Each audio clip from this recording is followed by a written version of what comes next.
नितिन गडकरी बोले अगर देश में होने लगे ये काम तो ईंधन पर हमारा खर्च हो सकता है आधा।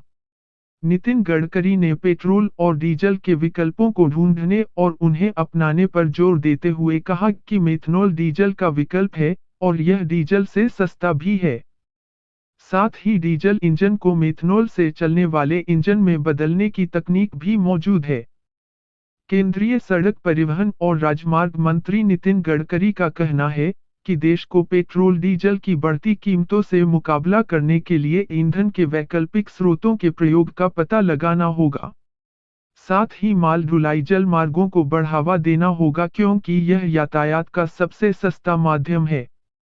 मंगलवार को वाटरवेज कॉन्क्लेव को संबोधित करते हुए गडकरी ने कहा कि पेट्रोल और डीजल की कीमतें बढ़ रही हैं। इसी को ध्यान में रखते हुए अब इनके सस्ते और आसानी से उपलब्ध विकल्पों का पता लगाना आवश्यक हो गया है। गडकरी ने मेथनॉल को डीजल का विकल्प बताते हुए कहा कि यह डीजल से सस्ता भी है और डीजल इंजन को मेथनॉल से चलने वाले इंजन में बदलने की तकनीक भी मौजूद है।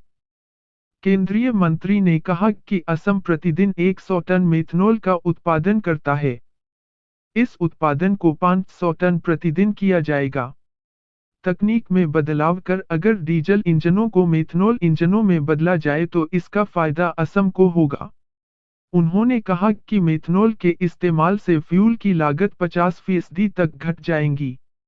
गडकरी ने कहा, हम मेथनॉल से चलने वाले समुद्री इंजन विकसित कर सकते हैं और डीजल इंजनों को उसमें बदल सकते हैं। स्वीडन की एक कंपनी के पास डीजल इंजनों को मेथनॉल इंजन में बदलने की तकनीक है। नितिन गडकरी ने कहा कि माल ढुलाई के लिए जल मार्गों का ज्यादा प्रयोग किया जाना चाहिए। अगर सड़क मार्ग से परिवहन की लागत 10 रुपये है, तो रेलवे के जरिए यह 6 रुपये है। वहीं अगर जल मार्ग का प्रयोग किया जाए तो यह खर्च घटकर सिर्फ 1 रुपया रह जाता है। फिलहाल परिवहन लागत बहुत ज्यादा है। इसे घटाने की जरूरत है। जलमार्गों के अधिक से अधिक प्रयोग पर जोर देते हुए उन्होंने कहा कि इससे व्यापार में बढ़ोतरी होगी और रोजगार के नए अवसर पैदा होंगे।